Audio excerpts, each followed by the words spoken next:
이제 본격적인 토론회를 시작하겠습니다. 지금부터는 오늘 토론회 자장이신 임미란 의원님께서 진행해 주시겠습니다. 여러 바쁘신 의정 활동 중에도 오늘 토론회를 제안해 주신 임미란 의원님께 다시 한번 큰 박수 부탁드리겠습니다. 여러분 박수를 받네요. 안녕하세요. 오늘 정책 토론을 자장을 맡은 임미란 의원입니다. 먼저 귀한 시간을 내서 이렇게 함께해 주신 여러분께 다시 한번 감사드립니다.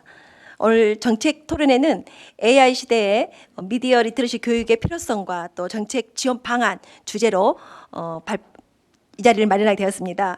인공지능 기술이 급속히 발전하고 또 미디어 환경이 너무나 빠르게 변해가고 있는 상황에서 AI가 생성하는 콘텐츠가 우리 정보의 습득이 예전과 다르게 너무나 빠르게 습득이 되고 있는데 정말 올바르게 잘 습득이 되고 있는가, 또 앞으로 가야 될 방향은 어디인가라는 주제를 가지고 다시 한번 밟아보고 또 우리가 앞으로 가야 될 방향은 어디인지, 가고 있는 방향은 맞는 것인지 그런 자리를 한번 찾아보고 또 검토하고 또 교육청에서 무엇을 다시 한번 부족한 부분을 채워줄까 하는 그런 자리입니다. 그래서 특히 이제 오늘 우리 문선고에서 많은 학생들이 참석하셨는데요. 청소년들의 무분별한 정보 속에서 비판적 사고를 기르고 또 창의적인 문제 해결 능력을 갖추는 것이 무엇보다도 미래의 인재 양성에 있어서 가장 중요하다고 볼 수 있습니다. 그러나 이제 그게 우리 교육에 실질적으로 어떻게 녹아내고 있는가 다시 한번 살펴보는 것 같고요. 또 오늘 이 토론회에서는 미디어 리터러시 교육의 필요성과 또 현실을 점검하고 체계적인 교육 프로그램 구축, 그리고 또 전문 인력 양성, 그리고 정책 지원 방향에 대해서 심도 있게 서로 나누는 자리가 되도록 하고요. 또 각 분야의 전문가님께서 함께 이 자리에 함께 하셨거든요. 그래서 이제 토론에 앞서서 우리 문선고에 있어서 귀한 시간을 내주셔서 오셨는데 제가 한 분 한 분 이름을 부를 때 산 한번 들어주시면 정말 감사하겠습니다. 조규현 학생, 네 해주시면 더 좋고요. 또 이태용 학생, 네, 윤성현 학생, 감사합니다. 그리고 김태경 학생, 감사합니다. 김민성 학생, 감사합니다. 임효석 학생, 감사합니다. 또 지금 이제 이 자리에 함께하고 계시는 또 담당하고 계신 우리 선생님께서도 아름다운 미소로 지그시 미소를 짓고 있는데요. 학교에서 이 시간을 같이 함께하도록 허락받기 위해서 얼마나 노력하셨습니까? 다시 한번 감사드리고요. 같이 참석해 주셔서 이끌고 오신 또 학부형도 계십니다. 아무튼 감사의 박수 부탁드리겠습니다. 감사합니다. 오늘 실질적으로 우리가 이 토론을 하는 주제는 그렇게 봅니다. 학생들이 배우고자 하는 미디어에 관해서 과연 잘하고 있는가, 그리고 무엇이 부족한가, 토론하는 과정에 있어서 여러분들 앞에 있는 분들은 감시해 주시고요. 또 하고 싶은 이야기가 있으면 메모했다가 함께 토론을 같이 함께 만들어갔으면 좋겠다 생각합니다. 그리고 또 함께 참여하신 우리 평생 교육 하시는 또 원장님도 오시고 회장님도 오셨는데요. 혹시 부족한 부분이 있으면 같이 참여해 주시면 좋겠습니다. 함께 오늘 무엇보다도 발제를 맡아주실 김춘식 동신대학교 에너지 경영학과 교수님이십니다. 근데 아까 저렇게 명함을 주셨는데요. 가만히 있어봐. 김춘식 교수님은 아까 저에게 에너지가 아니고 그 소프트웨어 학과라고 했는데요. 맞죠? 아닌가요? 맞습니까? 에너지 경영학과에 역사 문화. 같이 하시죠. 저에게 한국의 교육, 독일의 직업 교육과 평생 교육 멋진 책도 저에게 선물 주셨는데 아무튼 오늘 발제를 해주셔서 너무 감사하고요. 토론에 함께 해주신 우리 김경백 전남대학교 인공지능학부 교수님이십니다. 이해하시죠? 아까 제게 명함을 안 주셔서. 다음 우리 한승훈 동신대학교 경찰행정학과 교수님이십니다. 감사합니다. 그리고 또 무엇보다 오늘 봄의 햇살을 함께 하신 강희숙 조선대학교 국어국문학과 교수님이십니다. 네, 감사합니다. 그리고 이 자리에 정말 어렵게 와주실 거라 생각합니다. 정향미 광주광역시 교육청 중등특수교육과 장학관님이십니다. 감사합니다. 제가 토론할 때 정말 이 말 안 할 데가 없는 것 같아요. 박수를 주실 때는 열정적으로 쳐주시기 바랍니다. 그래야 앞에서 하시면서 또 힘나서 열심히 잘합니다. 그럼 지금부터 본격적으로 토론회를 시작하도록 하겠습니다. 먼저 김춘식 동신대학교 에너지 경영학과 교수님께서 인공지능 시대에 미디어 리터러시 교육의 필요성과 또 정책적 지원 방안에 대한 기조 발제를 해주시겠습니다. 우리 교수님께서 준비되셨으면 저희는 큰 박수로 하시고 저희는 또 이동하시고 시간은 한 어느 정도면 될까요, 교수님? 한 20분 정도. 네, 20분 정도. 네, 네, 알겠습니다.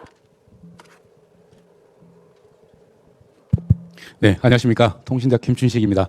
아까 우리 의원님께서 조금 생소하시던데 원래 제가 이 이전 대학에서 동신대학교 온 이유는 창의융합 교육을 하고 있었습니다. 원래 제 전공은 역사, 문화, 교육, 정치 이런 쪽에 대략 공부를 했습니다. 독일에서 대학교 1학년부터 뭐 학사, 석사, 박사를 다 한 셈이죠. 1년 정도는 독일 한국대학에서 또 교수로 있었고요.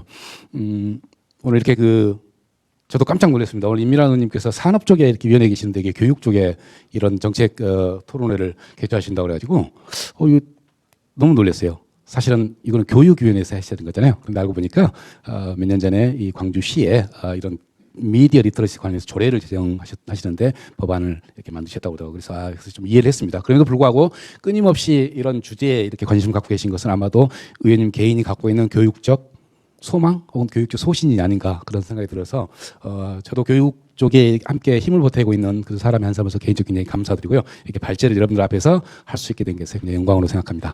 저를 잠깐 소개를 하자면 저렇고요. 뭐 이전에 국가교육인에서 미래과학인재 양성의 전문위원도 했었고요. 그다음에 이전에 또 포항공대 인문사회부에서 이런 인문사회 창의융합 교육 그리고 바로 오늘날 이런 주제 미디어 리터러시나 아니면 디지털 리터러시에 관한 그런 문해력 교육을 우리 교육 과정에 넣어서 대학생들 이렇게 교육에 특히 교양 교육에 넣어서 교육을 한 11년 정도 있었습니다. 자, 오늘 말씀드리고 싶은 인공지능 시대입니다. 우리 인공지능 시대 너무 식상한 이야기 이미 되어버릴 정도로 우리의 일상 안에 너무 깊이 들어와 있죠. 그래서 그 이야기를 조금 할 거고요. 그럴 때 과연 미디어 리터러시가 무엇인가? 에 대해서 다 알고 계시겠지만 한번 잠깐 여러분들한테 소개를 해드리고 당면 현안이 또 무엇이고 그 다음에 거기에 대해서 지금 오늘 토픽에 중요한 것이죠. 그 교육이 왜 필요한 건가. 교육이 필요한 것도 중요하지만 그 교육을 필요한 교육을 구체화하는 실현하는 학교 현장의 목소리도 들을 수 있을 것 같고요. 또 실제 학교 현장에 있는 학생들 특히 수용자 사용자이면 수용자 학생님들 의견을 좀 들을 수 있는 좋은 기회에서 오늘 저도 굉장히 기대가 많이 됩니다. 거기다 이 디지털 미디어 리터러시 교육 같은 경우는 학교만 국한된 것이 아닙니다. 성인 교육에도 똑같이 해당되는 사안이에요. 사실 이런 얘기가 좀 곤란하면 최근에 있었던 일련의 그런 엉망진창의 그런 어떤 사태들은 따지고 보면 이 문제입니다. 여기에 대해서 말하는 일종의 확증 편향이라든지 아니면은 우리 미디어에 대한 왜곡된 그런 것에 대한 중독에 굉장히 기인한 바가 크다고 생각합니다. 물론 그런 정책 현안을 보는 관점은 다양할 수가 있어요. 그러나 현상으로서는 굉장히 중요한 그런 동기가 된다는 거예요. 그래서 이 교육이 정말 필요한 것은 꼭 여러분 학생 때부터 시작해서 사실 고등학생이 와 계시네 유치원 때부터 초, 중, 등을 넘어서 고등학교, 대학 그다음에 이런 성인들까지 더 중요하다. 특히 위험한 것은 성인들이죠. 여러분들은 젊은 중학생들, 청소년들은 자꾸 바뀔 수가 있는데 성인들은 잘 안 바뀌어요. 여러분들 부모님이 고집이 센 것처럼 저도 고집이 세지고 나이가 들면 그렇기 때문에 그걸 보고 뭐라 그러죠? 두 자로 꼰대라고요. 그러니까 이제 그런 잘 안 바뀌기 때문에 더군다나 여기에 중독되기가 쉽다는 거예요. 제 이야기를 다 이해 가시죠 뒤에. 조금 설명해. 자, 그래서 그런 얘기를 좀 해보겠습니다. 그래서 큰 틀에서 한번 우리가 얘기해보자는 거예요. 오늘 컨텐츠는 이렇습니다. 목차는 왜 정책 지원해야 되는가에 대한 필요성. 우리 임 의원님이 왜 이런 자리를 만들었을까에 대한 이야기입니다. 두 번째는 이 교육이 왜 필요한지 한번 좀 잠깐 개관해보고요. 마지막으로 제가 하는 정책 제안 해보겠습니다. 이 이야기부터 시작할게요. 우리 현대사회에서 가장 중요한 겁니다. 물론 현대사회뿐만 아니라 오랫동안 기술과 인간의 상호관계에서는 늘 제기되는 문제였습니다. 뭐냐면 윤리예요. 아마 여러분들 레이 커즈웰이 얘기한 수학 가속의 법칙을 보면은 학교 책에도 나오는 거예요. 어느 순간 기술이 어느 임계점 이상에 도달하면 우리가 생각하는 이상으로 증폭해버리는 폭증해버리는 거예요. 어쩜 우리가 알고 있는 인공지능 기술은 여러분이 지금 생각하는 기술보다 훨씬 더 앞서 나가 있을 가능성이 매우 높다. 어느 순간에 그것이 인류가 혹은 인간이 통제할 수 없는 수준의 어떤 기술에 도달할 것이다. 그로 인해서 생긴 좋게 얘기하면은 편리함도 있겠죠. 파국도 항상 생각해야 된다. 다시 말하자면은 기술이라는 것은 1차, 2차, 3차, 4차 지금까지 그것이 뭐 나누어서 문제지만 기술이 늘 새로울 때는 늘 혁명적이었어요. 1차 산업혁명도 그랬죠. 기술 기계 파괴 운동했죠. 뭐라고 학교에서? 러다이트 운동. 새로운 기술이 오면 늘 혁명적이고 그로 인해서 사람들 충격을 받아요. 그렇지만 인류는 그걸 극복해 왔다는 하나의 긍정적인 점. 2차 산업혁명 뭐예요? 대량 생산. 그죠? 3차 산업혁명 뭐였어요? 컴퓨터 혁명. 이제는 4차 산업혁명인데 1, 2, 3차하고 4차는 달라요. 1, 2, 3차는 주로 기계에 대한 문제, 인간의 종속 변수로서의 기술에 대한 문제였어요. 우리가 통제 가능한 거였다는 거지. 근데 지금 4차는 통제가 안 되죠. 그 문제를 얘기하는 겁니다. 그래서 어느 순간에 우리 인간의 정체성을 포함해서 인간이 무엇인가로부터 시작해가지고 총체적인 질문을 던지는 이 순간이 지금 아마 현재가 아닐까 그런 생각에서 저렇게 표시를 해놨는데 커즈와이는 저렇게 잘 설명하고 있어요. 그렇다면 문제는 무엇일까? 기술의 진전 속도와 함께 우리의 일상, 우리가 생각하는 우리 문화 혹은 우리 일상은 어떻게 바뀌고 있는가 여기서부터 문제가 생겨요. 이걸 다른 말로 윤리 규범이라고 그래요. 윤리는 법을 반영해야 되고 법은 윤리를 반영하는 것이고 또 기술은 우리의 윤리적인 그런 변화 속도를 함께 가야 되는데 그렇지 못하다는 거지. 그러니까 사고가 나겠죠. 그러니까 중독이 되고 그래서 벗어나지 못하고 그런 문제가 생기는 거예요. 물론 그건 개인적인 문제이겠지만 따지고 보면 사회적인 문제이기도 하고 더 나가서는 기술을 인간이 좋아하는 방식의 어떤 문제예요. 그래서 그 부분을 꼭 우리가 얘기를 해야 될 것 같고 그래서 기술 발전과 책임 윤리의 관계는 늘 우리가 고민해왔던 그런 관계예요. 바로 우리가 한스 요나스 같은 사람들은 어떤 인간의 윤리에 대한 그런 공백 문제를 지적한 바가 있고 여러분 책에도 나와 있는 내용인데 이 두 개가 묘하게 오버랩되면서 현재 우리 상태를 얘기해주고 있는 거예요. 아마 커자일 같은 경우는 20년 내에 모든 에너지 청정 원료로 청정 원료를 생산할 수 있다. 반세기 내에 인간과 기계의 경계가 사라지고 인간은 불멸의 존재로 진화할 것이다라고 예언을 했어요. 자, 커자일의 예언도 있고 커자일 말고도 우리가 보면 인류가 인류의 역사에서 가장 탁월한 위대한 그런 우리 과학자 명 있죠. 몇 년 전에 사망했던 스티브 호킹 박사. 100년 이내에 아마 인공지능 때문에 인류가 멸망할 것이다. 그 다음 세기인 어떤 인류 외에 지구의 주인은 누가 될 것 같아? 미래학자들은 의외로 문어가 아마 될 거다. 가능해요. 미래학자들 얘기를 한 거예요. 인류가 사라지고 나면 누가? 그 중에 가장 고등 동물은 그리고 환경 여건에 제일 물속에도 그렇고 산소가 없어서 살 수 있는 게 문어기 때문에 문어가 아마 다음 우리 행성에 지구라 행성의 주인이 될 거라고 그렇게 예상하기도 합니다. 어떻게든 기술과 윤리의 관계는 우리 인간만이 가지는 독특한 관계라는 거예요. 이걸 늘 염두에 둔다면은 그게 미디어 리터러시든 아니면 디지털 리터러시도 우리가 굉장히 생각할 점이 많다는 것. 그리고 그 안에서 우리 인간이 어디 지점에 서 있는가를 잘 이해할 수 있겠다는 거예요. 인공지능 기술에 잠깐만 말씀을 드리겠습니다. 여러분들은 거의 챗 GPT를 사용했을 것이고 또 퍼플렉시티라든지 다양한 그런 우리 생성형 인공지능 플랫폼을 사용하고 있을 거예요. 아마도 사용하지 말라고 해서 사용하고 있어요. 여러분들 학생님들은 더 잘할 텐데 부모님들이 뭐 유튜브 보지 마라, 쇼폰 보지 마라 해서 안 보나요? 다 봐요. 뺐으면 다음 친구 집에 가서 또 봐요. 그렇게 뺐거나 금지하는 게 능사는 아니라는 얘기가 나오는 거예요.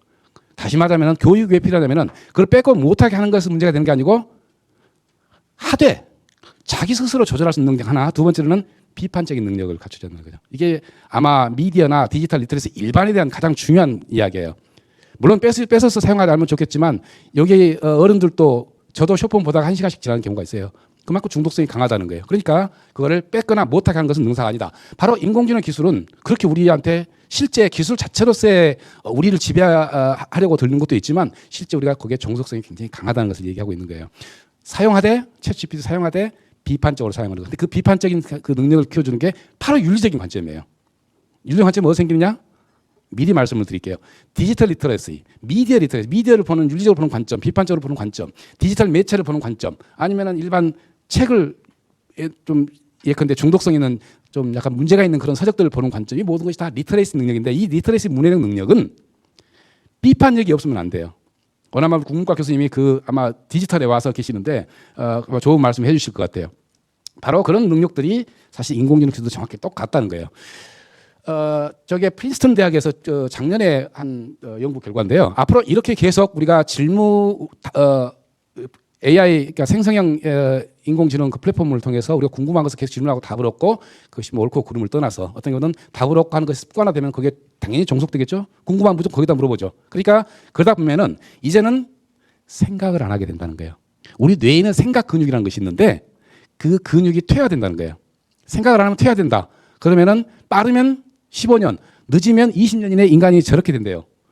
모양이 저렇게 된다는 게 아니고 우리의 지능이 퇴화된다는 거예요. 그래서 대략 오랑우탄 수준으로 간다. 그건 80에서 70, 80 사이예요. 안 쓰면 그렇게 되겠죠? 그죠? 당연히 그렇지. 그러니까 우리가 사용할 때 어떻게 챗GPT 사용을 할 때 어떻게 사용해야 하는가를 정확히 알려주는 좋은 어떤 그 결과예요. 그렇기 때문에 비판적으로 사용하다가 바로 저런 과학적인 어떤 근거, 그 다음에 창의적으로 저걸 활용해서 어떻게 새로운 것을 낼 수 있는 기술은 우리가 거부한다고 해서 거부되는 게 아니죠. 안 쓴다고 해서 거부되는 것도 아니고 우리가 거부한다고 해서 그냥 되는 게 아니에요. 그러면 오랑우탄보다 더 낮아지는데 그럼 어떻게 해요? 자연이 되거나 아니면 사용하되 비판적으로 사용한다. 바로 그 윤리라는 것은 바로 그 지점에 있다는 거예요. 자, 한번 잠시 한 영상 하나 보겠습니다. 10대 청소년들은 기존의 언론 매체보다 유튜브와 소셜 미디어를 통해서 뉴스를 접하는 경우가 많습니다. 하지만 이 과정에서 편향된 정보에 노출되거나 출처가 명확하지 않은 정보를 사실로 여기게 될 위험도 커지고 있는데요. 청소년들이 올바른 미디어 이해 능력을 키울 수 있는 방법은 무엇인지 우선 영상부터 보시고 이어가겠습니다.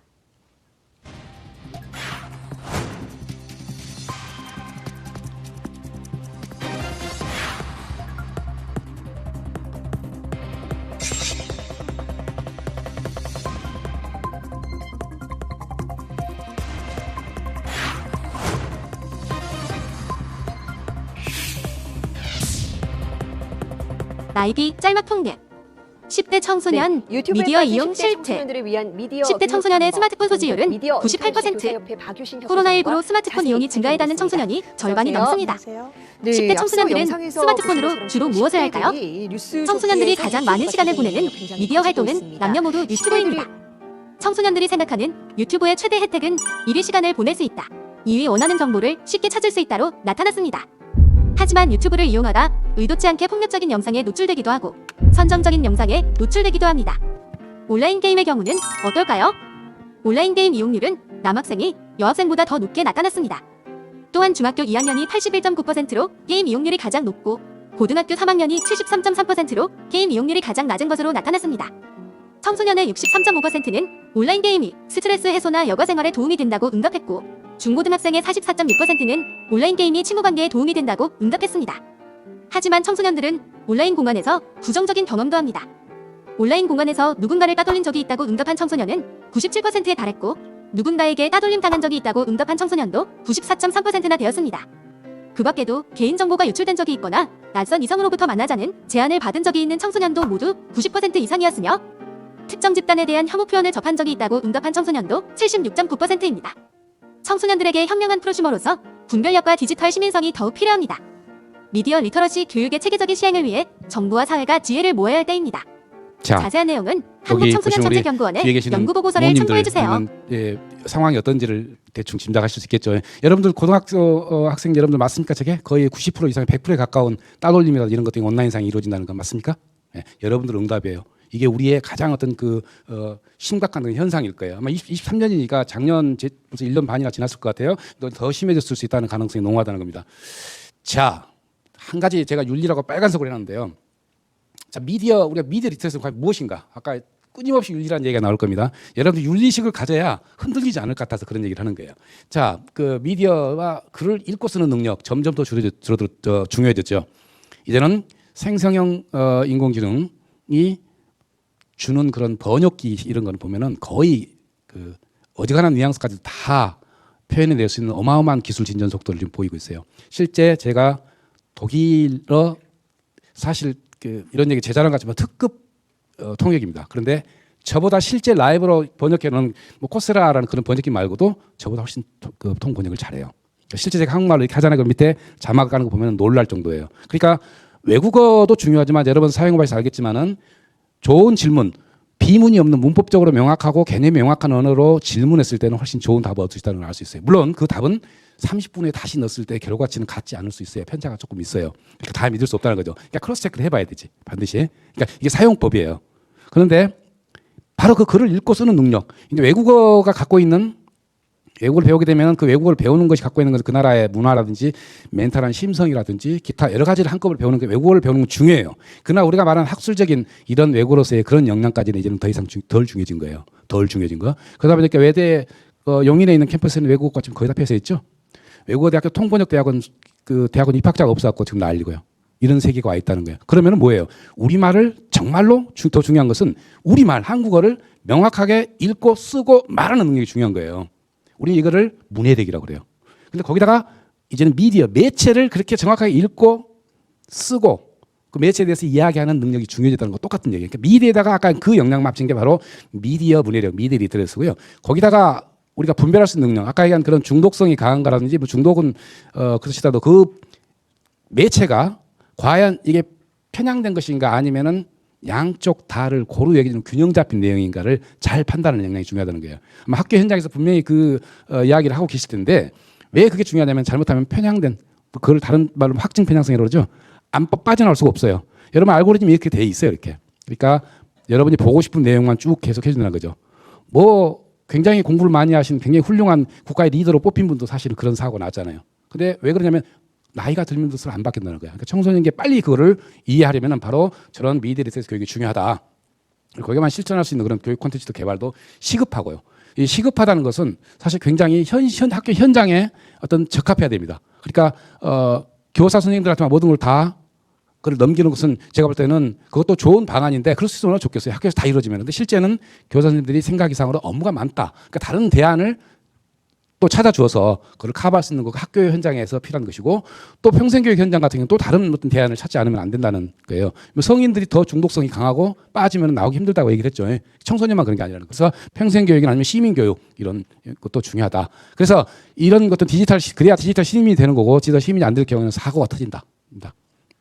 이거는 정책 지원이 필요한 이유입니다. 여러 가지 그 통계치인데요.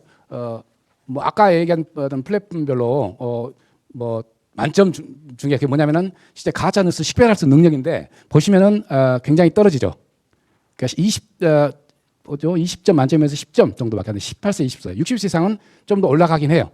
판매 능력이. 그러나 청소년은 조금 아무래도 객관적으로 상황에 대한 인식이 좀 아무래도 적잖아요. 왜냐하면 그건 경험치이기 때문에. 그래서 이건 뭐 우리 한국 가든 미국 것인데요.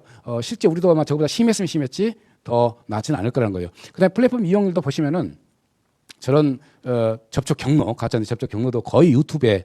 그러면 학생들 요즘에 TV 앉아서 보는 학생 거의 없잖아요, 집에서. 그죠? 전부 다 모든 걸 다 스마트폰 하나로 다 할 수 있는 세계가 되고 그것은 연결되어 있기 때문에 거기서 벗어날 수가 없는 거죠. 가짜뉴스는 이건 그 다음에는 부작용인 거예요. 때문에 이런 교육, 비판적 분석하고 그 상황을 주어진 정보를 한 번쯤 의심해 보는 거. 우리가 비판적이라는 것은 우선 무조건 예스를 먼저 하고 받아들이기보다는 사실은 비판적으로 노를 먼저 배우는 게 중요해요. 비판적이라는 크리티컬하는 것은 무조건 노를 먼저 생각해. 저 사람이 무슨 문제가 있을까? 김춘식이라는 사람이 오늘 발전하는데 어디서 함정이 있고 문제가 있을까를 먼저 생각하는 거예요. 그런 사람들은 쉽게 흔들지 않습니다. 문제를 먼저 찾는 게 중요하다는 거예요. 동의하는 것보다. 그래야 내가 다른 생각을 얘기할 수가 있고 또 다른 의견을 제기할 수가 있는 거죠. 그게 바로 이해예요. 이해는 비판적인 생각에서 출발하는데 그 이해 능력을 위해서는 노 브라더, 노 시스터가 돼야 한다는 거예요. 뭐냐 노를. 그래서 유럽에 그런 그 잘 빠지지 않는 우리가 독일 같은 경우는 좀 덜해요. 보면은. 그런데 그쪽의 나라 사람들은 어릴 때부터 노를 먼저 배워요. 우리는 예스를 먼저 배우고 왜냐하면 예절이 밝아야 되니까 그걸 인성이라고 착각하고 있는 거죠. 인성은 예스를 잘한다고 해서 이해라고 고분고분한다고 해서 인성이 키워지는 게 아니죠. 사실은 노에서 시작된다는 것을 우리가 알 수 있는데 그게 바로 디지털 시민성에 굉장히 책임 있는 생산자이자 참여자로 성장하는 그런 길이다라고 저는 주장을 하고 싶습니다. 그리고 미디어 이용 현황 보면은 저게 중학생, 고등학생, 뭐 유튜브 아까 얘기한 그런 내용들을 다시 한번 중고등학교 미디어 활동을 주중하고 주말로 나눠서 했는데 주중, 주말 할 거예요. 물론 주말이 좀 넓지만 일관되게 주중, 주말 다 모두 높다. 그리고 특히 비학습, 학습하고 관련이 없는 유튜브가 저렇게 높아요. 저 분홍색입니다. 그다음에 학부모님들 의견에 미디어 교육이 리터러시 교육이 중요하다고 물었더니 굉장히 중요하다, 다 필요하다라고 하는 게 거의 꽤 필요하다고 뭐 어떤 경우 필요하다고 합쳐가지고 대략 뭡니까 90% 가까이 85% 정도가 돼요. 그다음에 그 등등 기타 뭐 가짜뉴스 판매나 이런 것도 저런 통계를 보여서 이건 자료를 보시면 되겠고요. 그다음에 교육의 필요성 조사에도 역시 마찬가지입니다. 그러니까 미디어 리터러시 교육의 영역별 필요성 보면 거의 뭐 앞서죠. 여러분 그런 부정적인 요소를 많이 경험하면 경험할수록 거기에 대해 교육의 필요성도 훨씬 강하게 이렇게 제기될 수 있는 거잖아요. 그러니까 여러분도 90% 이상 아까 왕따인 따돌림이라든지 아니면 혐오 표현 이런 걸 경험했으면은 오히려 거꾸로 반대로 얘기하자면 그것이 좋지 않다는 것을 다 알고 있잖아요. 내가 직접 경험하거나 아니면 직접 경험이든 간접 경험이든 그렇다면은 거기에 대해서 필요성도 똑같이 제기가 돼야 돼요. 이게 시민성이에요. 그게 윤리적인 판단이에요. 그러니까 단순히 생각만 하고 그것이 문제라는 건 반응이 아니고 이 교육을 강화해달라고 학생들이 요구해야 되는 거죠. 어디에? 학교에. 학교에서 제대로 안 될 때에는 다른 곳에 또 요구할 수 있는 이게 바로 여러분들이 시민으로 성장하는 그것도 윤리적 시민성을 강화하는 그런 일이라는 거죠. 여기 학교 내에 뭐 교육이나 방법이나 어떤 선호도도 보면은 교강사님 응답도 상당히 높다 한 걸로 지된 결과입니다. 자, 문제점은 뭘까요?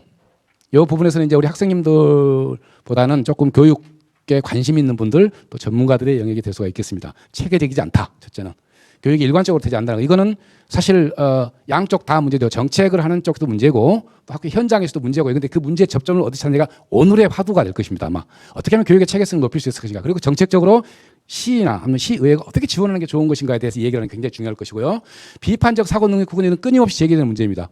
우리 한국에서 굉장히 디지털 기기에 대한 적응력, 디지털 기기나 디지털 환경에 대한 높은 인식, 이건 우리의 속도에 해당되는 거예요. 그러나 반대로 아까 얘기했던 기술처럼 그 속도는 오히려 거꾸로 위험을 늘 갖고 있다는 것을 이해한다면 문제이죠. 말하자면 사실과 미디어에서 제공되는 정보에 대한 비판적 분석이 낮아서 사실과 의견을 구분하는 능력이 매우 낮은 거 나왔어요. ILS 국제정보적인 한국이 정보 수용 능력인가에서 한국이 매년 1위를 하고 있어요. 독일에 지난 1월 달에 가서 특강 강의를 하는데 너무 높은 한국의 그런 학생들의 디지털, 미디어, 혹은 정보 이런 쪽에 대한 수준이 전 세계 초 1위에 1위. 몇 년 동안. 그러니까 한국을 배우려고 해요. 그런데 우리는 지금 디지털 중독을 얘기하고 있잖아요. 그러니까 뭐예요? 하나 좋은 곳이 있으면은 거기에 문제되는 게 또 하나 있다는 것을 반드시 꼭 이해해야 하는 거예요. 자, 바로 그게 비판적 사고 능력 부족입니다. 사실과 의견을 구분하지 못하는 것 자체가 그것도 수치가 그거는 굉장히 높다는 것은 문제라는 거죠. 바로 청소년 실태 조사에 나와 있는 오른쪽 표에 해당되는 거고요. 그다음에 교육의 정교화가 부족하다는 거예요. 기관에 따라 좀 달라요.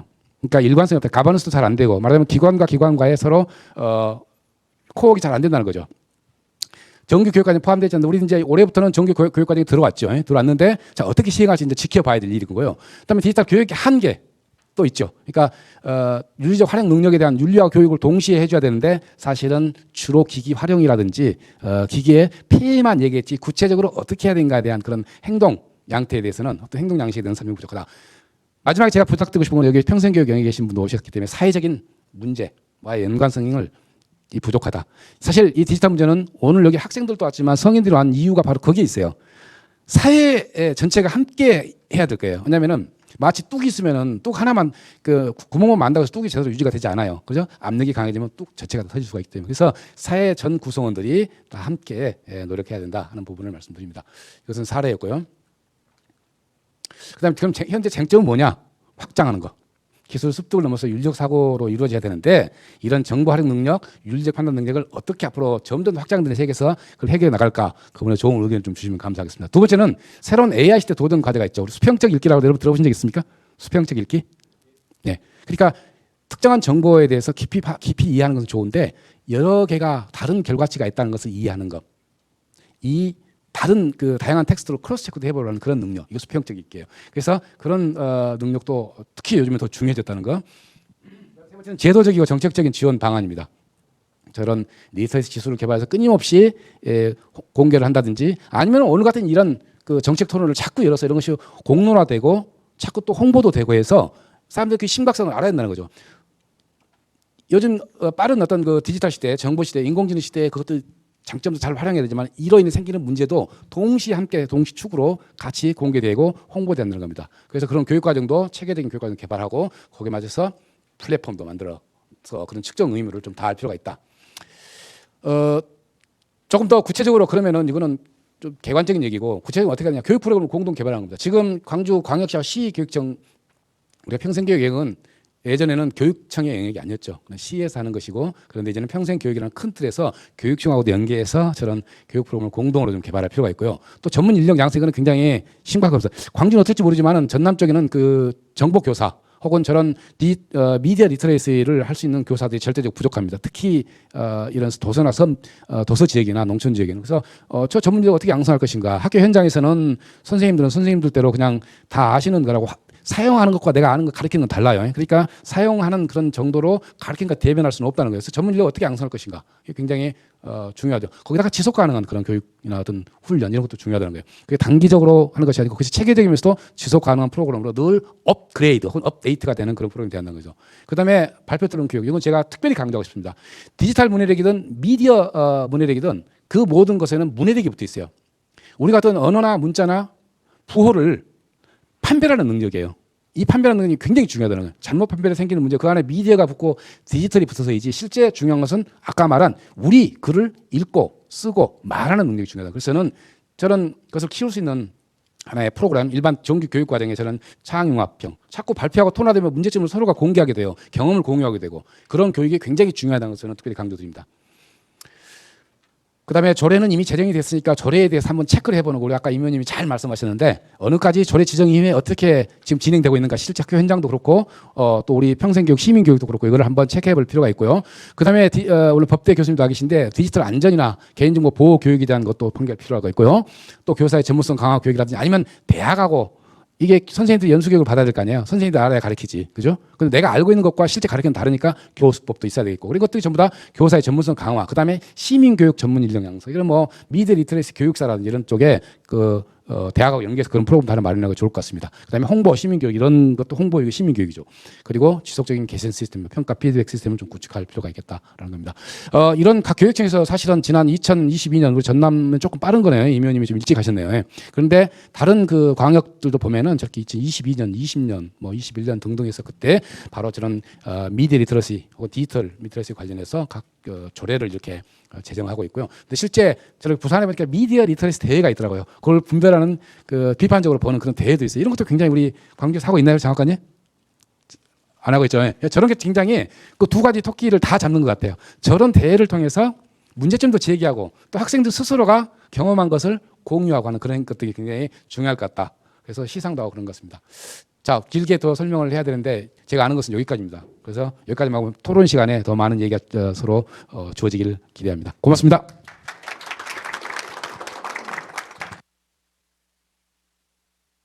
네, 지금까지 우리 김춘식 교수님 발제 잘 들었습니다.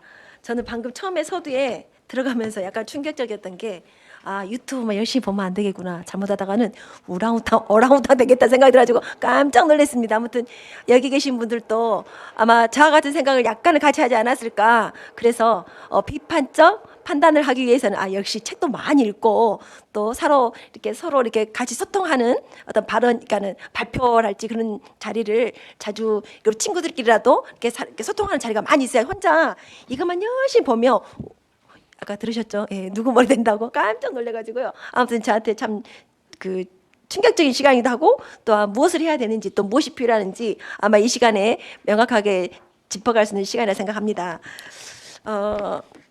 먼저 그럼 이제 지금부터는 토론자들께서 별도로 준비하신 내용을 가지고 토론을 시작하겠습니다. 먼저 토론 순서를 제가 말씀드리면 김경백 전남대학교 교수님 먼저 하시고요. 그 다음으로 한승훈 동신대 교수님, 그리고 강희숙 교수님, 그리고 정향미 장학관님께서 이렇게 순서로 하겠습니다. 그러면 시간은 이제 아시죠? 이렇게 너무 길어도 지루한다는 거. 네, 10분에 딱 맞춰주시면 정말 감사하겠습니다. 그럼 먼저 우리 김경백 교수님께서 전남대학교 인공지능학부 교수님께서 토론해 주시기 바랍니다. 네, 안녕하세요. 전남대학교 김경백입니다. 이제 방금 좋은 말씀 많이 해주셨고요. 그러니까 제가 10분인가요? 전체가 10분인가요? 제가 10분인가요? 네, 7분 해주시면 됩니다. 그렇죠. 알겠어요. 그 전체 10분이었으면은 진짜 빨리 끝내려고 그랬거든요. 뭐 인공지능을 써야 될 수도 있겠죠. 그렇게 되면 요약해서 한마디 하고 끝내는 것도. 아마 제가 이제 글 써놓은 거 좀 보시면 그냥 제 생각을 좀 읽으실 수 있는데 그냥 저는 그렇게 생각합니다. 이 도구라는 거는 계속 발달하는 거고 아마 이 도구의 발명에 따라서 그 사람들이 인식하는 그 기술에 대해 인식하는 게 계속 바뀌어 왔었던 거고요. 계속 뭐라고 그래야 되죠? 성공만 할 수 있는 건 아니고 언젠간 벽에 부딪혔던 거고 우리가 인류가 이제까지 있어왔던 상황 중에서 기술의 발달과 그다음에 기술에 대해서 다시 한번 회의를 가지게 되는 이런 프로세스는 계속 됐었습니다. 그런데 이제 아까 김춘식 교수님께서 보여주셨던 그 싱글러리티 포인트가 있거든요. 근데 싱글러리티 포인트를 지난 시점에서 정말 기하급수적으로 발달하는 포인트가 올 수 있냐? 근데 지금 그런 조짐이 좀 보이는 것들이 좀 있어서 보시면 지금 제가 이렇게 거기도 뭐 기술이 이렇게 적어놨는데 결국에 기술의 변화의 주기가 좀 짧아지고 있어요. 기술의 변화의 주기가 짧아지고 있어서 이게 더 짧아지면은 그 싱글러리티 포인트를 지나가게 될 가능성이 있습니다. 아마 한 20년 안에 올 수도 있을 것 같고요. 아마 양자 컴퓨터 나오는 30년이라고 그 젠슨 황이 그랬었는데 아마 그때 시점에 지나가 버리면 한 번 더 올 수도 있고요. 근데 잘 생각해 보면은 그 당시 돼버리면 지금 우리가 이런 걸 논의할 의미가 있냐? 이런 수준까지 어쩌면 올 수도 있습니다. 그러니까 예를 들면 더 이상의 어떤 계산이라든지 뭐 비밀이라든지 암호라든지 이런 건 의미가 없고 그냥 되는 거죠. 근데 이제 그런 시대는 너무 막연하고요. 그 전에 이제 아무래도 우리가 인류가 이렇게 있고, 근데 저는 이제 뭐 인류학자는 아니지만은, 근데 이렇게 살다 보면은 저도 소프트웨어 쪽을 공부를 했지만 가끔 한 번씩 드는 회의감이 뭐냐면, 아예 우리가 이 소프트웨어를 하고는 있는데 이제 이 시스템이 무너지면은 아무것도 못 하는 거 아닌가? 이런 생각을 가끔 합니다. 그러니까 한마디로 우리가 사람이 할 수 있는 능력이라는 게 있고, 그다음에 이제 도구를 빌어서 하는 능력이 있거든요. 근데 여러분이 이제 우리나라 아직 지금 여기 고등학생들도 있고 학부모님도 계시지만은 특히 고등학생 중에 외국에서 뭐 생활하신 분도 있고 뭐 그럴 수도 있습니다만 예를 들면 내가 아프리카 어떤 오지에서 생활해봤다 이런 분은 지금 많지 않을 거잖아요, 그렇죠? 근데 그런 경우도 한번 생각 한번 해보시기 바랍니다. 그러면 그쪽 나라에서는 이런 도구 같은 거는 아예 꿈도 못 꿀 거고요, 그냥 살아요. 근데 의외로 잘 삽니다. 의외로 잘 삽니다. 근데 그 사람들이 아무 생각이 없을까요? 아무 생각이 없진 않아요. 또 나름대로의 윤리도 뭐 지키고 있고, 그다음에 자기들만의 비판적 사고, 그다음에 어떤 전통적 관습 이런 거 다 있습니다. 그래서 지금 지켜보면은 이게 그 이제 저는 그 인간이 지능이 퇴화한다 이런 표현이 그 물론 어느 면에서 맞다고도 보지만 저는 좀 다르게 표현하는 것도 괜찮을 것 같아요. 그러니까 예전에 이제 그 저희 휴대폰 나왔을 때 이런 말이 있었습니다. 지금 저도 이건 동감한 건데요. 저희 이제 주변의 분들 전화번호를 못 외워요. 그 대신에 그 저는 이렇게 생각했었습니다. 그 당시에 그 전화번호 못 외운다 막 이런 걸 가지고 막 뭐 이제 더 이상 머리를 못 쓴다 이 말을 했는데 저는 좀 다르게 생각이 되는 게 전화번호를 못 외우는 대신에 사람 이름을 더 많이 외우고 있지 않나 이 생각을 했거든요. 그러니까 옛날에는 전화번호 외우는 사람이 한 30명이었다. 그랬으면은 이제 이름만 알아도 할 수 있으니까 한 500명까지는 내가 이름을 알고 그냥 다 전화할 수 있다. 그렇다면은 이게 더 좋아지는 게 아닌가. 그러니까 인간의 지능이 퇴화했다기보다는 인간의 지능이 쓰는 방향이 달라졌다. 방향성이 달라졌다. 좀 요런 논조로 바라봐야 되는 게 아닌가라는 생각이 들거든요. 근데 이제 그 관점에서 지금 생성형 AI에 대해서 앞에서 말씀 많이 해주셨고 그 부분이 결국엔 미디어 리터러시라는 거 맞다 있다고 보거든요. 그 생성형 AI를 하게 되면은 문제가 너무 잘 도와줘요. 예, 너무 잘 도와주다 보니까 계속 우려하는 포인트들이 비판적 사고를 안 할 수밖에 없다. 왜냐면은 내가 대답을 해야 될, 내가 스스로 대답을 해야 될 거를 그냥 도구한테 맡겨버리는 거죠. 그래서 그 소위 말하는 추론 기능입니다. 추론. 우리 인공지능의 추론 기능인데 인퍼런싱이라고 하죠.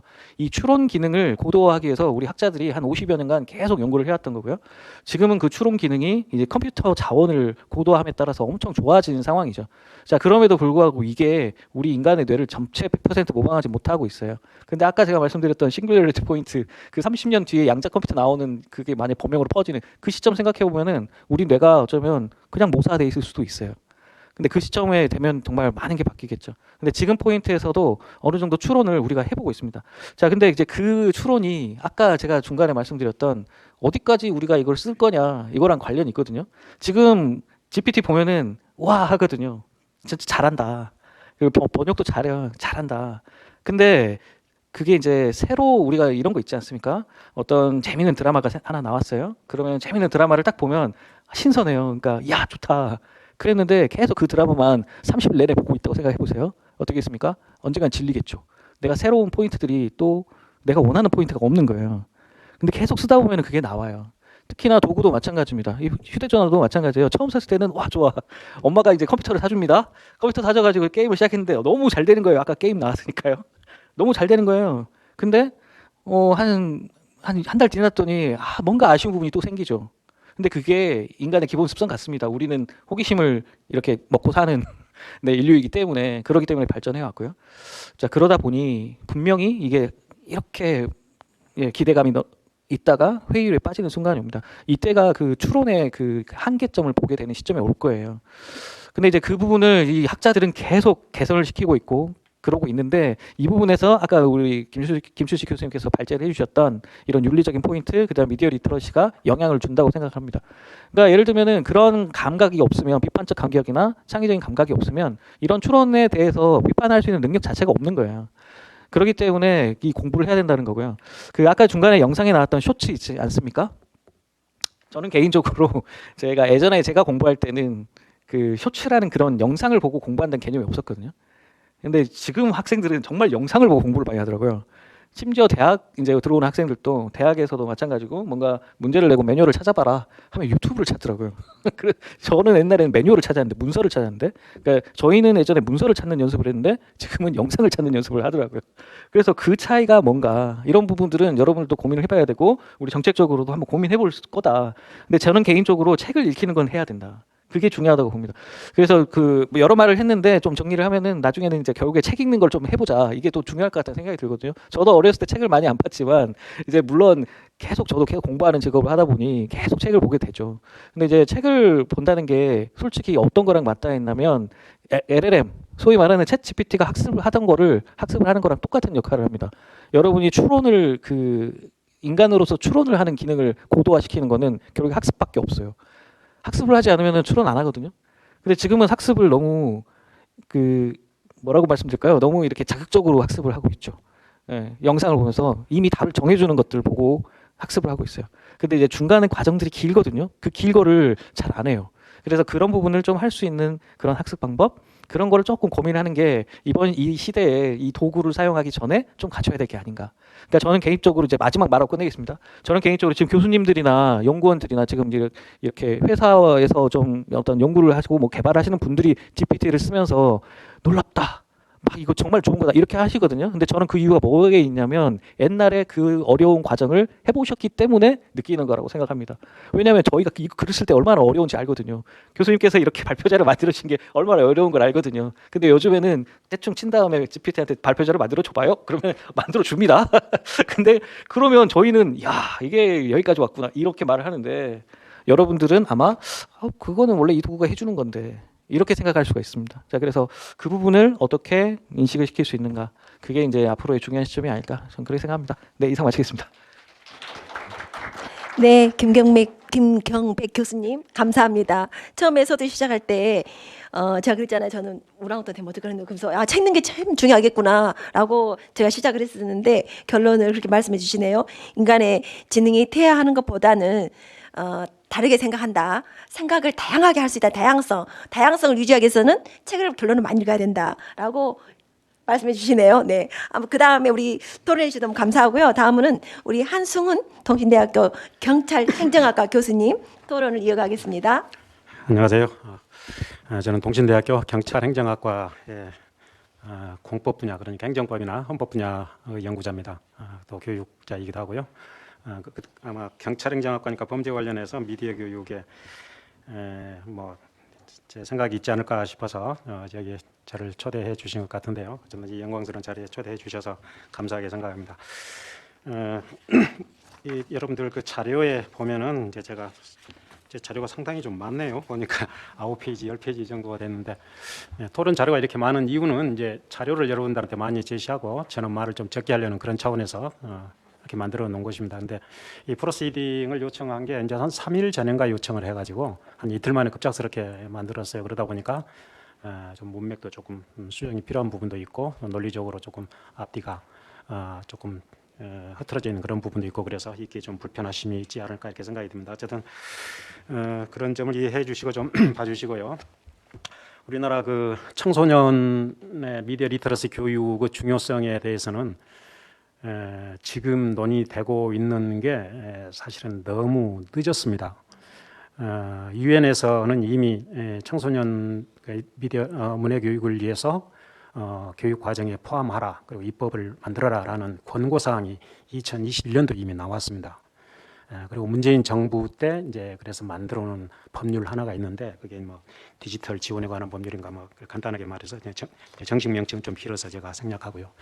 그게 나와서 그 내용 10조에 보면은 이제 딱 한 가지 나와요. 학교장은 미디어 문해 교육을 실시해야 한다. 그리고 우리나라 교육법의 이제 가장 프레임워크라 그러죠. 이를테면 법의 총론적인 역할을 하고 있는 것이 교육기본법입니다. 교육기본법에는 미디어 리터러시에 관한 내용들이 담겨 있어야 돼요. 왜 그러냐면 이미 여러분들 청소년들은 지금 미디어가 없으면은 학습 자체가 안 되잖아요. 그렇죠? 이런 정보 사회를 어떻게 따라갈 수 있겠으며 AI 시대에 어떻게 대처할 수 있겠습니까? 그럼에도 불구하고 우리나라가 이제 너무 인터넷 강국이라는 말이 무색하게 너무 늦게 지금 벌써 4년 이렇게 지나가고 있는데 유엔은 공고 사항이 나오기 이전에 이미 리터러시 교육에 대해서 이미 나왔어야 됩니다. 물론 이제 연구자들은 더러 2007년부터 미디어 리터러시에 관한 문해 교육이 필요하다 하는 내용이 나오기 시작했었고 논문으로 이제 교수들은 이제 주장을 다 논문으로 얘기를 하죠. 그럼에도 불구하고 여기에 대해서 관심이 정치권에서 없다 보니까 이게 이슈화되고 이슈화가 아젠다를 형성하고 국민들의 컨센서스를 형성하면서 정책으로 반영되는 이런 것들이 굉장히 늦어 있었는데 다행히도 그런 정책 변화에 민감성을 갖고 있는 문재인 정부 때는 그런 대로 그런 시도를 해보려고는 했어요. 그래서 2025년도에 교육 과정에 전부 미디어 리터러시 교육을 반영해야 된다는 교육 과정에 포함이 된 것이 이게 문재인 정부 때 나온 거예요. 그래서 이제 각 우리나라 각 지방자치단체별로 이제 교육자치가 우리나라 시행돼 있죠. 이제 그런 교육적인 제도를 바탕으로 각 시도에서 이제 각 지원 조례를 그 교육을 지원해야 된다는 지원 조례를 만들기 시작했죠. 우리 앞서서 김주식 발제자님께서 이미 발표를 해주셨다시피 대개는 2001년도부터 경기도, 뭐 경남, 부산 이런 쪽에서부터 시작해서 지금은 17개 광역시도 중에서 경북하고 충남만 제외하고는 세종시, 제주도까지 다 만들어져 있습니다. 근데 이제 우리 광주 광역시 미디어 지원 조례가 우리 이제 여기 앞 사회를 보고 계신 김미란 의원님이 발의를 해서 지난 2025년 금년도 2월 달이었죠. 2월 달에 통과해서 제정이 되었어요. 그런데 내용을 보니까 까무러쳐집니다. 딱 7개 규정이 있는데 그것도 어떤 미디어 리터러시 교육을 수립해야 된다가 아니라 수립하도록 노력해야 된다 또는 수립할 수 있다. 이렇게 강한 의무 규정으로 규정하고 있는 것이 아니라 하려면 하고 말을 말아라. 이런 태도로 법이 만들어져 있어요. 그리고 뭐 연계 교육을 하는데 어떤 기관 간의 연계 교육을 할 것, 또 교육할 때 지원하려면 이제 지원 그 근거가 있어야 되니까 지원 근거를 만들어 놓는 것으로서 그 가치를 없는 것보다는 훨씬 낫는 것으로 이렇게 평가는 하고 있습니다만 앞으로 이제 이런 것들이 발전적으로 개정이 돼야 되겠죠. 그리고 그 부분에 대한 이제 역할은 우리 임미란 의원님이 이왕 발의를 하셨으니까 큰 임무를 갖고 또 오늘 토론 내용 중에 많은 내용들을 반영하셔서 앞으로 개정해 나가리라고 봅니다. 근데 이 문해 교육이 왜 필요한가에 관한 내용은 사실은 미디어에 대한 부정적인 시각에서부터 시작합니다. 그렇죠? 미디어가 긍정적이라면은 긍정적인 요소만 갖고 있다면 뭐 교육이 뭐 필요 있겠습니까? 그런데 우리는 이제 N번방이라든지 얼마 전에 대통령이 지금 내란죄를 범했느냐 안 했느냐 시비가 걸려 있습니다. 그럴 정도로 비상 계엄을 발의를 했습니다. 그 근원을 살펴보니까 미디어 리터러시 교육이 안 돼 있기 때문에 그런 겁니다. 그러니까 극단적인 사람들의 어떤 영상에 대해서 도취돼 가지고 그것을 왜곡된 그 미디어를 믿고 있기 때문에 그런 현상이 일어난 거예요. 그러니까 미디어 리터러시의 어떤 그 폐해가 우리 N번방 사건이 벌써 발생한 지 5년이 넘잖아요. 그리고 또 뭐 우리가 그 미디어의 폐해로부터 뭐 각종 자살 사건이 일어나고 이런 일들이 수도 없이 많은 일들이 미디어 리터러시 교육을 해라라고 계속 사인을 주고 있음에도 불구하고 우리나라 정치권에서는 네가 잘했니 내가 잘했니 문재인 정부 때보다 내가 더 잘한다 뭐 문재인 정부 때부터 했던 것이다 맨날 이렇게 남 탓이나 하면서 뭔가 시행하는 데는 노력을 안 하고 있잖아요. 그래서 이제 정치권이 중요하기는 한데 만시지탄에 쓴다는 광주시도 이제 이런 조례를 만들어서 앞으로 발전적인 방향을 이제 제시하고 있다는 점에서 상당히 긍정적으로 생각을 합니다. 그래서 저는 이 시점에서 이렇게 생각을 합니다. 아까 우리 발제자님께서도 그리고 김경백 토론자님께서도 지적을 많이 해주셨지만 지금 미국이나 카나다, 핀란드, 영국 이런 나라들에서는 이미 미디어 교육이 시행이 되어 있습니다.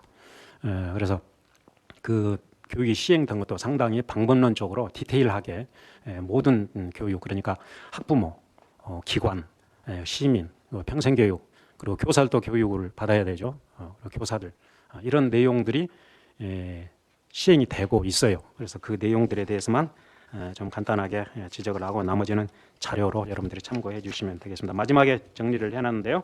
그 나라들의 지금 우리의 미디어 리터러시 방향은 미디어 리터러시 교육을 지원해야 된다 안 해야 된다 이런 차원을 훨씬 뛰어넘어서 구체적으로 어떤 부분을 교육을 해야 된다 어떻게 교육을 해야 된다 이런 방법론적으로 평가를 하고 이미 분석을 해서 방향이 제시되어서 또 이것을 환류 과정을 거쳐서 성과를 다시 분석해보고 제시하는 그런 차원으로 가야 하는데 우리는 지금 지원하자 말자부터 시작해서 방향을 어디로 할 것인가 이런 정도로 지금 나아가고 있잖아요.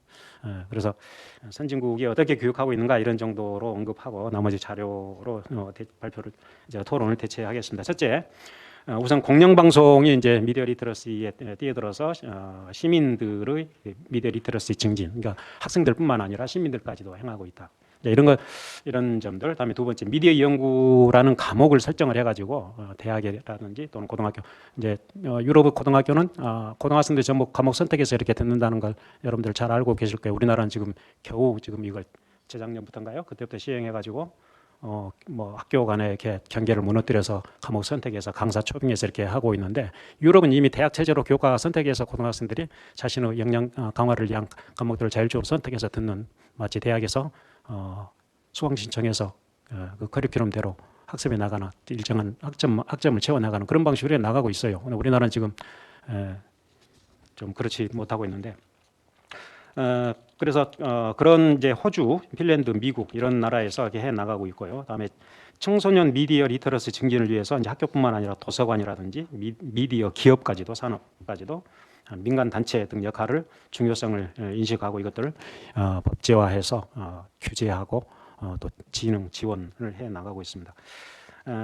대학 그다음에 이제 대학 연구소들이 교사, 학생, 도서관, 지역사회, 기업, 정부 등과의 네트워크를 형성하고 있고 수준 높은 실천적인 연구 수행과 교과 프로그램을 제공하고 있다는 점. 다섯 번째는 이제 다수 정부 부처와 유관기관들이 협력해서 해야 된다. 그러니까 이런 교육은 어느 교육뿐만 해서는 안 되잖아요. 그리고 이런 교육들이 미디어 리터러시라는 교육 이것에서만 해서는 안 되고 지금 우리나라는 국어과 교육에 지금 교육이 들어가 있어서 학생들의 그 조사를 해보면은 국어 교과서에서 미디어 리터러시 교육을 받았다 이렇게 답변을 하고 있는데 국어 교과에서만 들어가서는 안 되잖아요. 윤리 교과서도 들어가야 되고 사회 교과서는 물론이고 과학 교과서에도 들어가야 되고 왜냐하면 기술적인 문제도 있고 그러니까요. 그리고 뭐 기술과 가정이나 이런 과목도 있잖아요. 그런 과목 속에서도 미디어 리터러시 교육이 이렇게 연관되어서 돼야 되지 않을까 이렇게 생각합니다. 아까 김경백 교수님께서 이제 미디어 리터러시에 대한 비판 분석 능력이 강한 그런 학생들의 경우에는 이제 독서를 많이 하게 되면 이제 비판 능력이 많이 생긴다. 당연한 말씀입니다. 그 외에 이제 우리 연구를 살펴보면은 2001년도에 나온 이제 장재훈 교수와 고유정 교수라는 이제 전문가가 연구해 놓은 결과에 따르면 학년이 올라갈수록 비판 능력은 좀 좋아진다 이렇게 말하고 있고 두 번째는 부모와 소통 능력이 많아야 된다. 세 번째는 독서 활동이 많아야 된다. 네 번째 토의와 토론 활동에 적극 참여해야 된다.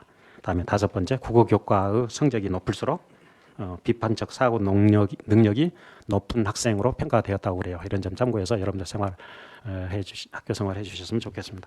자, 이것으로 마치겠습니다. 감사합니다. 네, 황승훈 교수님 감사합니다. 역시 경찰대학 행정학과 교수님이시라 역시 다르죠? 달랐습니다. 네, 아무튼 우리나라 현실만 가지고 말씀하신 게 아니고 대외 해외 사례를 가지고 말씀해 주셔서 너무 감사하고요. 또 해외 같은 경우는 대학에 이미 대학이나 고등학교에 그런 학과 과목이 있다는 것도 또 한편은 놀라운 부분이 있습니다. 아무튼 저는 제가 학생 미디어 교육 활성화 및 지원제를 만들 때는 그때가 21년도였거든요. 근데 이제 저의 입장은 우리 학생들이 한참 유튜브도 보고 뭐 여러 가지를 많이 보는데 어떻게 하면 학생들에게 좀 더 미디어에 접근할 수 있도록 또 바르게 그거를 배우기도 하고 저는 이제 처음에 그런 지금 현재와 같은 역효과적인 것보다도 학생들에게 뭔가를 접근하고 창의적으로 만들 수 있고 환경이 필요하다 해서 저는 처음에 우리 학생들하고 같이 이야기하는 도중에 이제 그런 이야기가 나가지고 그 조례를 발의하게 되었는데요. 오늘 이제 쭉 이야기하면서 부족한 부분이 그런 게 있고 반드시 할 수도 있다가 아니라 해야 한다로 바뀌어야겠구나라고 생각을 했습니다. 아무튼 또 짧은 시간에 정말 짧은 시간인데 그 해외 사례도 논문까지 이렇게 참고문헌까지 이렇게 해주셔서 너무 감사합니다, 교수님. 네, 다음은 계속해서 우리 조선대학교의 강희숙 교수님께서 이어서 해주시기 바랍니다.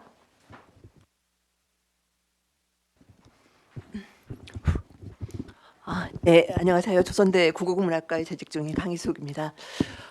방금 우리 한승훈 교수님께서는 토론문을 사흘 전에 요청을 받았다고 하시고 그래서 9쪽이 나왔다고 했는데요. 저는 하룻밤에 요청을 받아서 그래서 3분의 1 정도인 3쪽짜리 토론문이 만들어졌다라고 하는 걸 우선 말씀을 드립니다. 되게 국어국문학과 하면 뭐 전공이 문학인가라고 묻는 분들이 많으신데 저는 이제 전공이 국어학, 그러니까 이제 넓게는 언어학입니다.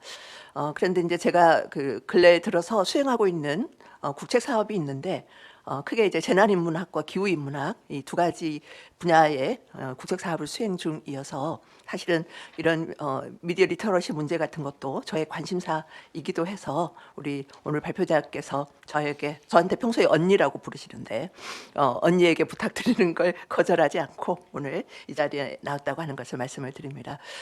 제가 세 번째로 토론을 하게 돼서 상당히 다행이라고 생각을 하는데 저는 이제 이 짧은 토론문 안에서는 어떻게 보면 이 미디어 리터러시와 관련된 부정적인 또는 엮이는 긍정적인 문제를 어떻게 해결할 것인가에 초점을 맞추어서 말씀을 드렸습니다. 그러나 모든 어떤 사물이나 현상에 앞면과 뒷면 또는 긍정적인 측면과 부정적인 측면이 있는 데서 우리가 봤었을 때 우선 그 출발점은 우리의 어떤 삶의 조건이나 환경이 변화하면서 본래 전통적으로는 우리가 리터러시라고 하는 게 어떻게 보면 텍스트를 읽고 쓸 수 있는 그런 능력이라고 하는 매우 제한된 그런 이제 의미 기능을 가지고 있었지만 근래 들어서는 우리의 모든 삶의 조건과 환경과 관련된 리터러시가 강조되고 있거든요. 그래서 그런 리터러시를 일컬어 뉴 리터러시라고 하고 오늘 얘기가 되고 있는 미디어 리터러시 또 앞에 이제 사실은 디지털이 결합이 되는 디지털 미디어 리터러시는 일단은 뉴 리터러시 범주 안에 속하는 거고요.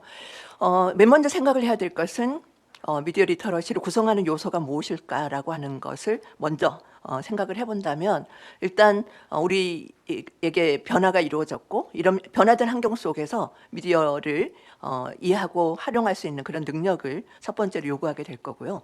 그리고 그 미디어에 대한 지금 뭐 여러 교수님들께서 말씀하신 것처럼 비판적인 인식 이게 정말로 제대로 된 정보인지 또 우리가 챗 GPT와 같은 인공지능을 활용해서 생성을 정보를 해나갈 때도 이게 제대로 된 실제 뭐 사실이나 또는 현실과 부합하는 것인지를 제대로 읽어낼 수 있는 어떤 그런 비판적인 인식과 관련된 리터러시도 필요하고 더 중요한 건 방금 우리 임미란 의원님께서 말씀하신 것처럼 어떻게 하면 우리 또한 이런 미디어를 이제 생산해낼 수 있을 것인지 그런 콘텐츠 생산 능력까지를 포괄하는 개념이라고 생각을 합니다.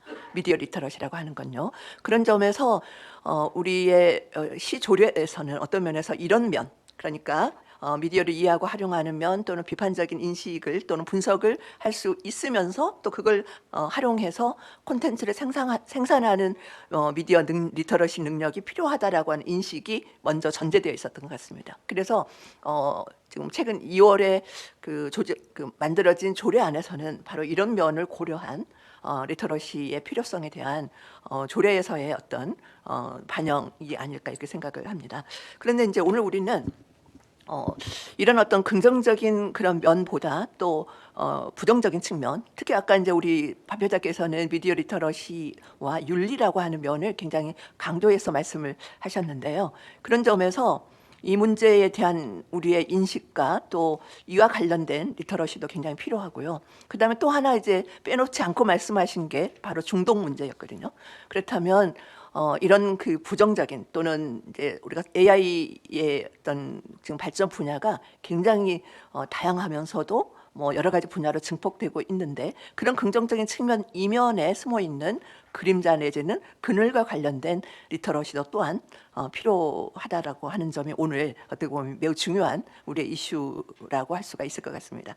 그런 점에서 사실 이제 저는 강조했던 게 이른바 이제 우리의 어떤 확증 편향성 관련된 문제를 해결하지 않으면 안 된다. 그리고 이제 그와 관련된 뭐 법률이라든지 조례의 제정 또한 필요하지 않을까 이제 이런 측면을 강조해서 말씀드렸다고 하는 것을 일단 저의 이제 오늘 토론문의 핵심은 바로 그거라는 것을 말씀을 드립니다. 그러면 잠깐 제게 주어진 시간이 10분이니까요. 잠깐 먼저 우리 학생들하고 함께 공유하고 싶은 것은 제 토론문의 17쪽에 있는 그림 1입니다.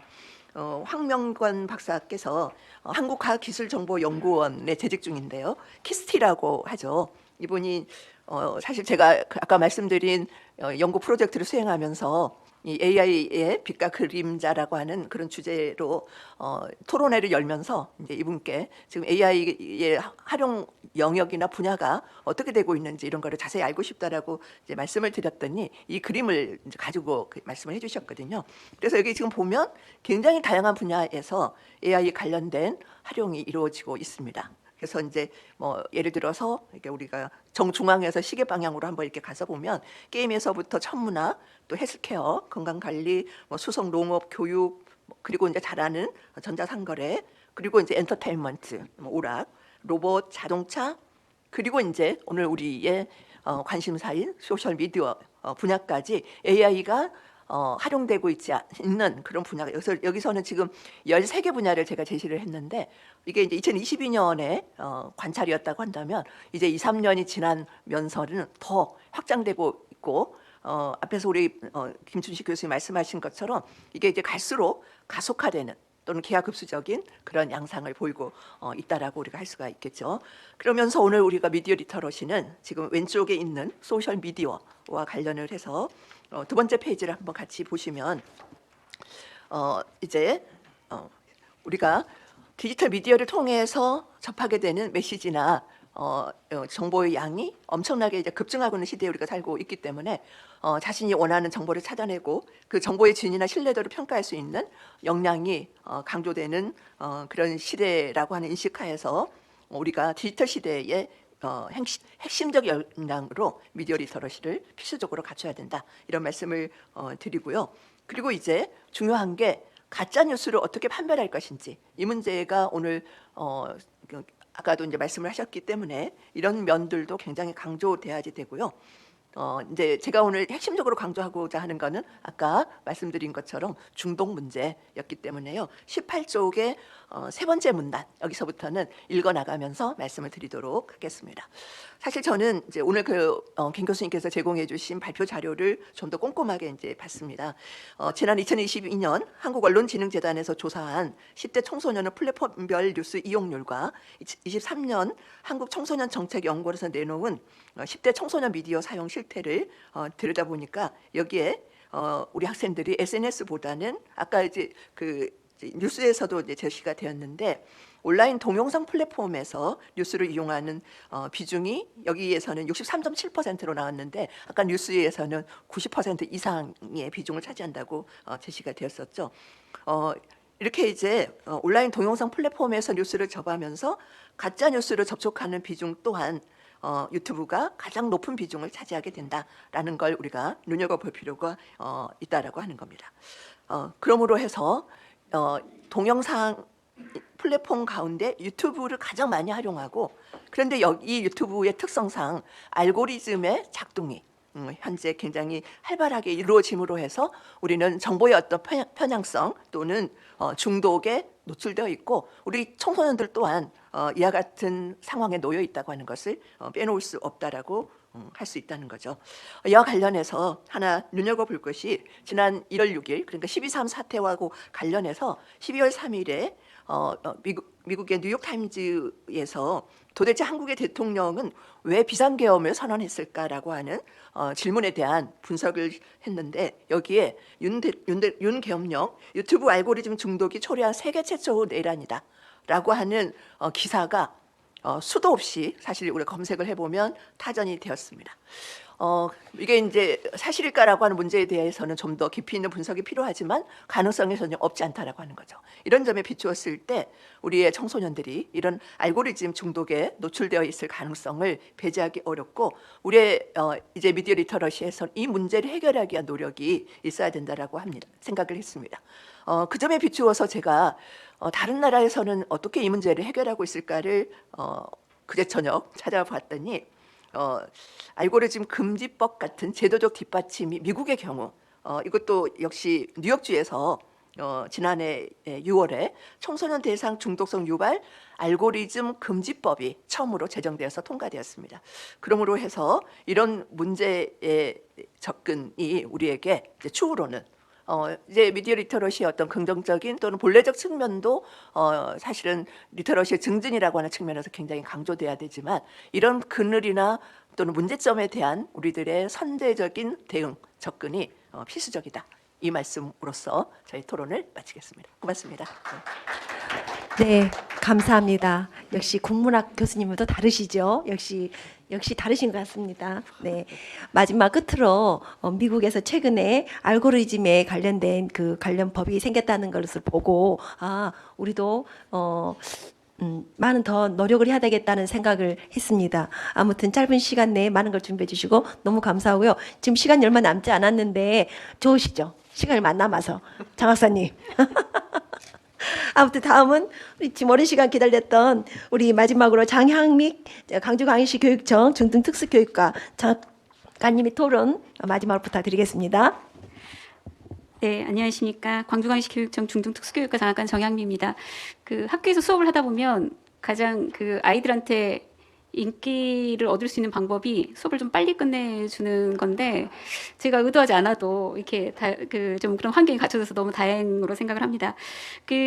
저도 이제 이런 자리인지를 모르고 조금 이제 저희 교육청에서 어찌됐든 같은 문제의식을 가지고 이 교육을 어떻게 나갈 것인지에 대해서 말씀드릴 수 있는 기회를 영광스럽게 갖게 돼서 참석을 했는데 우리 이제 발제해 주신 교수님도 그렇고 다른 토론해 주신 많은 교수님들께서 어떤 사회적인 현상과 지금의 트렌드를 잘 말씀을 해 주신 터라 송구스럽지만 좀 배움을 얻어가는 그런 상황인 것 같습니다. 그리고 미디어 교육의 필요성에 대해서 제가 다시 언급하는 것은 불필요할 것 같아서 몇 가지 내용만 말씀드리고 제 발언을 마무리할까 합니다.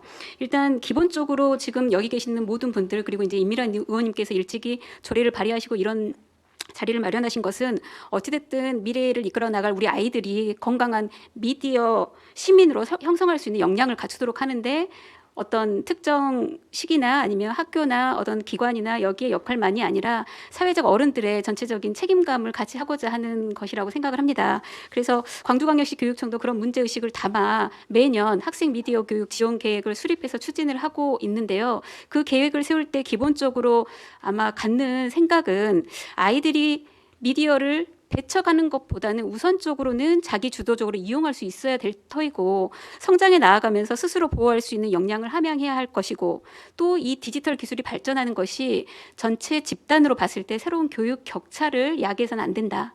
이런 부분들을 염두에 두고 학교 교육 과정을 통해서 미디어 교육을 지원하면서도 아이들의 교육 기회를 확대하고 동시에 교육이 성장하는 기반은 선생님들의 역량 강화가 뒷받침이 돼줘야 되기 때문에 이런 부분들을 좀 다각적으로 고민을 하고 있습니다. 물론 쉽지 않은 것이 불과 한 6년 전만 하더라도 학교 현장에서 디지털 미디어 리터러시라는 용어가 생소했습니다. 이유는 이 미디어 리터러시의 시작점이 교사 입장에서는 NIE라고 해서 뉴스 활용 교육, 그러니까 뉴스라는 매체를 교육에 활용하는 측면이었는데 어느 순간 MIE, 미디어 활용 교육, 활용으로 넘어오다가 최근 한 2, 3년 사이에 이 AI가 기능적으로 발전하다 보니까 거기에 대해서 오늘 많이 말씀해 주셨던 어떤 비판적인 사고력이나 그런 이해력을 바탕으로 한 시민성까지 확장을 하다 보니 저희가 나름 고민을 가지고 세우는 계획이 어쩌면 계속해서 한 번씩 좀 뒤처지는 거 아닌가라는 반성을 추진하는 과정에서도 좀 같이 하게 되는 고민 지점이 있다는 말씀을 좀 드리고 싶습니다. 지금 현재 광주광역시 교육청에서는 교육부와 함께 다양한 수업 모델을 만들어서 학교에 지원을 하려고 하고 있습니다. 다행스럽게도 한국언론진흥재단이나 유관기관들이 각 교과목에 필요한 요소들, 좀 전에 이제 토론해 주신 교수님께서 말씀해 주셨지만 예전에는 리터러시가 붙으면 국어, 이게 윤리성이 붙으면 도덕, 그런데 디지털이 붙으니까 기술, 이런 특정 과목하고 1대1 좀 매칭하는 게 좀 있었는데 이게 어떤 특정 교과에서 이루어질 수는 없는 것이고 이게 어떤 일정한 시간을 할애해서 되는 것이 아니라 각 교과마다 필요한 소양을 담는다라고 해서 올해부터 적용되고 있는 2022 개정교육과정에서 디지털 소양이 들어간 것도 아마 그런 맥락이 아닐까 싶습니다. 그래서 그런 수업 모델들을 학교에 저희가 좀 안내를 하고 있고요. 그리고 이제 아마 최근에 제가 조사 결과는 보지 않았습니다만은 그래도 현재 여기 있는 많은 학생들도 크리에이터처럼 어떤 미디어 생산자로서의 역할에 대해서도 본인의 진로 고민이 아마 있을 거라고 생각을 합니다. 그래서 그런 학생들을 위한 체험 교육이라든지 그리고 이제 고등학교 학생들은 올해 이제 학점제가 전면 적용이 되고 있는데 학점제를 통해서 고등학교 학생들이 접할 수 있는 교과목의 수는 한 200여 개가 넘는 것 같습니다. 그러다 보니까 새로운 과목을 만들 수도 있고 현재는 공동교육과정이라는 이름으로 영상 제작의 이해 같은 과목들이 이루어지고 있는 거여서 좀 어떤 교육의 장이 좀 넓어지고 있는 그런 상황이다라고 보실 수 있을 것 같고요. 물론 이제 중요한 거는 오늘 가장 많이 들렸던 제 머릿속에는 가장 많이 들렸던 단어가 비판적 사고력이었는데 그건 결국 아이들 스스로 메타인지적으로 자기를 진단하고 성찰할 수 있는 기회를 제공하는 게 아닐까 싶어가지고요. 초등학교 유치원 단계에서부터 정보와 역기능 교육은 저희가 필수적으로 1년에 4시간 이상 하도록 그렇게 되어 있습니다. 제가 시간은 조금 헷갈리긴 하는데 그래서 이런 부분들은 조금 제도적인 장치를 교육부와 같이 마련해가지고 이루어지고 있다라는 말씀을 드리고요. 또 하나 이제 마지막으로 말씀드리고 싶은 거는 요즘 생소하게도 디지털 난독이라는 단어가 또 많이 쓰이고 있습니다. 그러니까 디지털 난독이 글쎄요 이제 아마 디지털 난독은 제가 봤을 때는 중의적 의미인 것 같습니다. 그러니까 디지털 매체에 워낙 친숙하다 보니까 도리어 서책이나 이 활자에 대한 난독이 좀 심해지는 부분과 더불어 디지털을 잘 못 읽어내는 그런 부분들을 지금 같이 이야기하는 거라서 그 디지털 난독에 대해서 좀 더 우선적으로 체험 프로그램이나 지원 프로그램을 할 수 있도록 저희가 좀 그런 부분들을 신경을 쓰고 있습니다. 제가 준비한 게 한 몇 개 더 있는데 얼른 끝내야 될 것 같아서 마무리 발언으로 바로 가도록 하겠습니다. 결국 이제 오늘 다시 한번 느끼지만 미디어 교육은 이제 그 용어가 어느 게 맞느냐, 디지털이냐, 미디어냐, 리터러시냐, 문해력이냐 이런 문제를 차치하고 더 이상 선택이 아닌 필수 사항이다라는 거는 이제 분명한 것 같고요. 그래서 여기는 학생들이 정보를 취득하는 게 중요한 게 아니라 정보를 판단하는 능력이 중요하다는 걸 인지하면서 여기 계시는 많은 분들과 함께 더 좋은 방향으로 학교 교육 과정에서 미디어 교육이 이루어질 수 있도록 최선을 다해 지원하도록 하겠습니다. 감사합니다. 네, 아마 우리 세 분의 토론자가 먼저 말씀하셨고 발제자가 말씀하셨는데요. 마지막에 정혜향미 장학관님 박수가 제일 컸던 것 같아요. 그거는 뭐냐면 기대도 많이 하고 또 바람도 있고 아마 좀 빨리 끝내주셔서 감사하다는 의미로 네 아무튼 너무 감사하고요.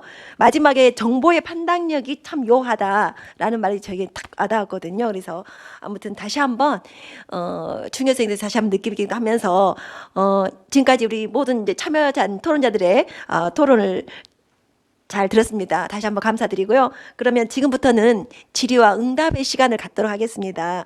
혹시 궁금하신 사항이나 또 발제하신 분이라 또 토론자들 말씀하신 과정에 궁금한 점이 있으면 메모하라 하셨잖아요. 그래서 혹시 그 궁금한 점이 있거나 그러시면 손을 번쩍 들어주시면 마이크를 갖다 드리겠습니다. 혹시 궁금한 점, 뭐 질의하고 싶은 점 있으시면 말씀해 주시기 바랍니다. 네. 아까 발제자님이나 토론자분들 말씀하실 때 인상 엄청 쓰면서 듣고 계셨거든요. 이름하고 말씀해 주세요. 네, 저는 문성고 3학년에 재학 중인 김민성이라고 합니다.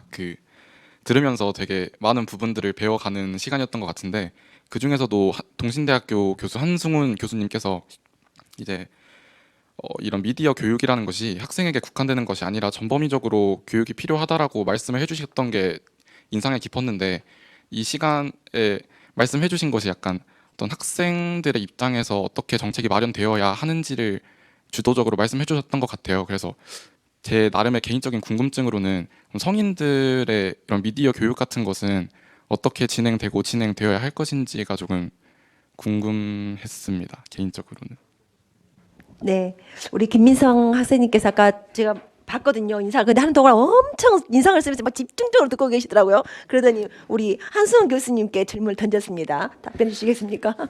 네, 글쎄요. 그 질문은 사실은 이제 저는 그 법학을 주로 하니까 이제 정책이나 이런 것을 하는 사람이고 이제 그 부분은 이제 교육을 직접 담당하시거나 그 부분에 연구를 하시는 우리 발제자이신 김춘식 교수님이나 우리 장학관님께서 답변하신 게 더 옳지 않을까 생각해요. 그러나 질문이 일단 저한테 제시됐으니까 제 견해로 이제 말씀드리는 것은 완전히 비전문적인 차원에서 말씀드리는 겁니다. 요즘 이제 그 사회교육 옛날에는 사회교육이라 그랬었죠. 그런데 지금 평생교육이라는 용어로 이제 바꿔졌는데 평생교육 시스템이 우리나라는 괜찮은 편입니다. 그런대로 다른 나라에 비하면은 그래서 평생교육이 지금 상당히 확대돼 가지고 뭐 시군구에서도 평생교육을 할 수 있는 그런 체제로 지금 만들어져 있거든요. 그래서 시민들이 이제 어떤 교육에 대한 관심만 갖게 되면 어디서든지 어떤 정보나 이런 것들은 접할 수 있는 그런 좋은 환경이 있어요. 그러나 이제 아까 우리 이제 학생께서 질문하신 것은 어떤 방향으로 이제 교육을 해야 되느냐 이걸 질문을 해주신 것 같은데 저는 이제 기본적으로 기성세대들도 미디어 리터러시 교육을 받아야 된다 이렇게 생각을 하는 사람인데 그럼 어떤 차원에서 우리가 미디어 리터러시 교육을 공부해야 될 것인가 이제 이런 차원에서 이제 말씀을 드려 봅니다. 그런데 지금 젊은 세대들은 이제 미디어 원주민이라고도 하죠. 그렇죠? 지금 MZ 세대들이나 이런 세대들이 생활한 것하고 기성 세대들하고 완전히 틀려요. 생활 자체가 다릅니다. 그렇기 때문에 저희 교수들도 사실은 1년에 뭐 방학 때 되면은 계속 재교육을 받아요. 그런 교육들을. 물론 교수가 어디 가서 무슨 교육을 받아야 교육하는 사람이 그러면서 교육장에 나오지 않는 사람들도 많이 있긴 한데 저희들은 그런 교육들을 많이 받습니다. 그런데 그런 교육을 통해서도 이제 미디어 리터러시 교육에 관한 내용들도 언급되기도 하고 그런 이제 강의들도 듣기도 하고 그러는데 어쨌든 부모된 입장에서 어떻게 학부모들을 지도해야 될까 하는 것에 대해서는 미성년자들보다 기성세대들은 이제 비판 능력이나 윤리 의식은 훨씬 강합니다.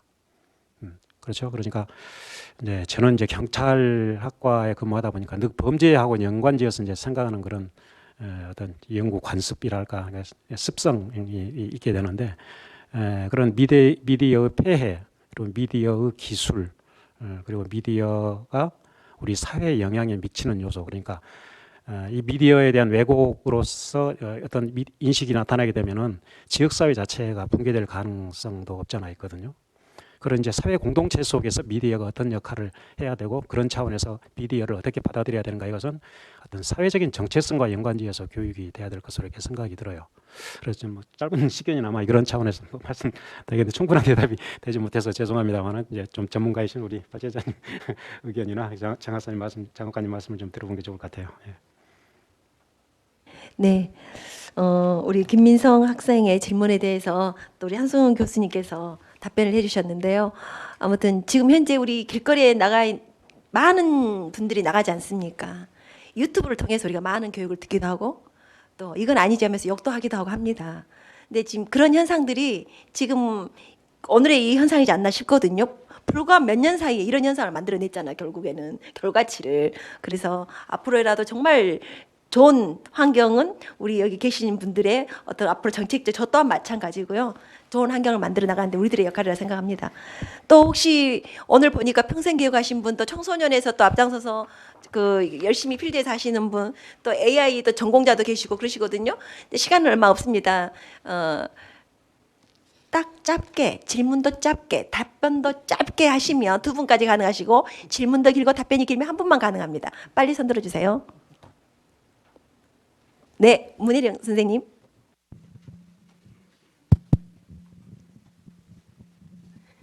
네, 안녕하세요. 저는 강주 평생교육사협회에서 활동을 하고 있고요. 또 마을에서 교육공동체 활동을 하고 있습니다. 저는 2, 3년 전부터 마을 학교에서 챗GPT 교육을 했습니다. 학교에 제안을 했고요. 선생님들의 많은 우려가 있었고요. 막상 진행을 했더니 아이들의 효율성과 그 저희보다 엄청난 습득력을 가지고 그 자체로 다양한 학습을 스스로 하는 것을 직접 경험을 했었습니다. 근데 지금 현재 이제 미디어 리터러시 교육도 소양 교육도 들어가 있고 디지털 교과서도 자리를 잡고 있는 이 시점에서 저는 이러한 평가와 계획이 마지막에 이렇게 진행을 하고 중간중간에 평가나 마지막에 보고를 할 때 청소년의 의견이 어느 정도 들어갈지 그 부분에 대해서 저희 정향미 장학관님께 여쭤보고 싶고요. 학교에서의 청소년들의 이러한 피드백이 가능한 협의회라던가 운영이 별도로 있어서 청소년들의 보고해서 그 의견이 올라갈 수 있는 제 또 뭐 체계적인 부분이 있는지 궁금합니다. 네, 우리 문혜령 선생님의 필드에서 느끼는 체감형의 질문입니다. 우리 정양민 장학관님 말씀해 주셔요. 일단 저희가 기본적으로 학교 교육 과정에서 이루어지고 있는 거는 이제 일반적인 수업 시간에서 이루어지는 이제 수업과 평가가 이루어지는 건데 이제 지금 아마 말씀 주시는 거는 다른 기관과 연계해 가지고 이제 좀 찾아가는 교육이나 이런 것들을 같이 염두에 두시는 거라고 제가 봐도 될까요? 네. 아닌가요? 네, 제가 질문의 요지를 근데 어찌됐든 저희는 이제 기본적으로는 아까도 말씀드렸지만 그 찾아가는 교육 같은 경우는 이제 저희가 어떤 이제 의사분이 그런 말씀을 하시더라고요. 소아과 의사가 한참 없다라는 이제 신문 기사가 났을 때 내과 의사가 아이들 보면 되지 않냐라는 것처럼 정말 무책임한 발언이 없다고 하더라고요. 왜냐하면 해당 학령에 따른 어떤 그런 진료나 이런 게 다른 것처럼 교육도 그 1년 1년의 아이들의 맞춤형이 다르기 때문에 그 부분들이 이제 교육 과정에서 정말 많은 분석과 그걸 가지고 적용이 되는 거고요. 그 다음에 이제 찾아가는 어떤 유관기관과의 교육 프로그램을 만들 때는 항상 프로그램이 진행된 이후에 그 참여한 학생들이나 그 함께한 선생님들의 피드백을 받아가지고 그 다음에 환류를 하고 있고 그리고 좀 전에도 말씀드렸지만 이제 만약에 현장의 수요를 가지고 새로운 교육 프로그램이 필요하다면 예전에는 활동 형태의 프로그램이었지만 학점제형으로 고등학교 체제가 달라지면서 그것 자체가 새로운 교육 과목으로도 만들어지는 그런 상황으로 지금 교육 현장이 달라지고 있습니다. 네, 우리 문혜령 선생님 이해가 됐으셨습니까? 네, 아무튼 학생들의 생각이 많이 반영이 되길 바랍니다. 혹시 더 집에 가서 후회하실 분 계시면 없습니까? 이대로 끝내도 괜찮겠습니까? 네, 그러면 끝까지 굉장히 심도 있게 진행이 되었다 생각합니다. 생각했던 방향보다는 더 좀 더 많이 가기도 했고요. 그리고 정말로 필요한 아까 우리 좀 전에 강희수 교수님 말씀하신 부분 알고리즘에 대한 그런 것들도 필요한 부분은 또 이렇게 제정할 부분 제정하고 개정할 부분은 개정하고 해야 되겠다는 생각이 들었습니다. 앞으로도 좋은 안이 있거나 그러시면 여러분들이 언제든지 저에게 연락을 해주시거나 또 문자를 남겨주셔도 됩니다. 그런 부분들은 늘 여러분들에게 오픈해 있다는 것 다시 한번 말씀드리고요. 오늘 이상으로 정책 토론회를 마무리해도 되겠습니까? 네. 그러면은 오늘 이런 그 토론을 통해서 AI 시대 미디어 리터러시 교육의 필요성에 대해서 공감대를 또 이렇게 서로 형성하고 이를 실현하기 위해서 다양한 정책적 방안과 또 실질적 교육 방향에 대해서 논의를 했습니다. 특히 단순한 정보 활용을 넘어서 비판적 사고가 무엇보다도 창의적인 문해력이 문제의 해결하는데 새로운 인재를 양성하는 그 시대적 과제라고 다들 똑같은 말씀해 주신 거라 생각을 합니다. 또한 체계적인 교육 프로그램을 마련하고 전문 교육 인력을 양성하는 것, 또 법과 제도적 지원 방안 등을 앞으로 꾸준히 해 나가야 한다 하는 그리고 그런 방법들도 여러 가지 구체적 방안들이 나온 것에 대해서 다시 한번 깊게 감사드리고요. 또 오늘 나눈 여러 가지 논의가 현실적으로 정책적으로 이어갈 수 있도록 지속적으로 저 또한 늘 관심을 갖고 협력하도록 하겠습니다. 오늘 제가 좀 무리를 했나 봐요. 목이 엄청 거칠죠. 그러나 때로는 아름답게 들을 수 있다는 거. 네. 앞으로도 각계각층에 여러분들과 늘 함께할 수 있도록 하겠습니다. 이렇게 결말까지 미디어 리터러시에 대해서 우리 모두 함께 의견을 모아가지고 교육이 바로 자리를 잡아갈 수 있도록 열심히 하겠습니다. 그리고 끝까지 함께해 주시리라 믿겠습니다. 네. 그리고 바쁜 일정에도 불구하고요. 이렇게 AI 미디어 리터러시를 함께 고민하고 논의한 이렇게 이 자리에 함께 해주신 여러분들께 다시 한번 감사합니다. 그리고 보통 우리가 이렇게 토론을 하면 중간에 대부분 3분의 1이 나갑니다. 근데 어떻게 이게 시간이 가면 갈수록 한 분 더 들어오고 또 한 분 또 들어오고 한 분 더 그러거든요. 아마 이런 토론을 하면 제가 처음인 것 같습니다. 아무튼 이 소중한 자리가 이 자리에 머무는 게 아니라 정말 정책적으로 끝까지 지원할 수 있도록 열심히 하겠습니다. 감사합니다. 함께 해주셔서 감사합니다.